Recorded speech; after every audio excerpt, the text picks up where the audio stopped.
রাফি এক বৃদ্ধা দাদুকে বলে, দাদু আমি সাহায্য করি, আপনার একা কষ্ট হবে। বৃদ্ধ তখন রাফিকে হাসি মুখে, ধন্যবাদ বাছা, আল্লাহ তোকে ভালো রাখুক। বৃদ্ধ বলে, তুই তো সোনার মন রে বাছা। রাফি লজ্জা পেয়ে বলে, আহ দাদু, আমি শুধু একটু সাহায্য করলাম। বৃদ্ধের চোখে আনন্দের ঝিলিক, যেন রাফির সততার আলো ছুঁয়ে গেল তাকে।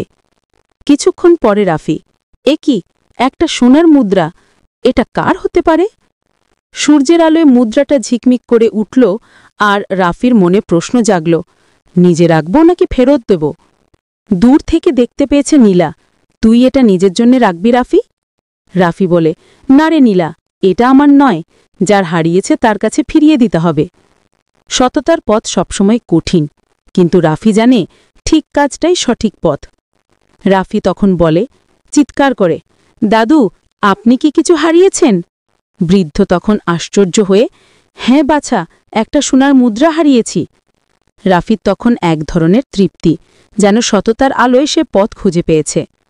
রাফি তখন আবারও বলে, দাদু এই মুদ্রাটা আপনার, আমি পেয়েছিলাম রাস্তায়। বৃদ্ধ তখন হাসতে হাসতে বলে, বাছা তুই তো সত্যিকারের মানুষ। বৃদ্ধের চোখে পানি, কিন্তু সেই চোখে গর্বও আছে, এক সৎ ছেলেকে পেয়ে। বৃদ্ধ রাফিকে বলে, তুই আজ সোনার মতো কাজ করলি রে বাছা। বৃদ্ধের হাত রাফির মাথায় পড়তেই চারদিকে ছড়িয়ে পড়ল এক সোনালি আলো। আমার প্রাণপ্রিয় বন্ধুরা, এই গল্প থেকে শিখতে পেরেছি, সততা হারিয়ে না দিয়ে আমি আমার নিজের মূল্য খুঁজে পেতে পারি।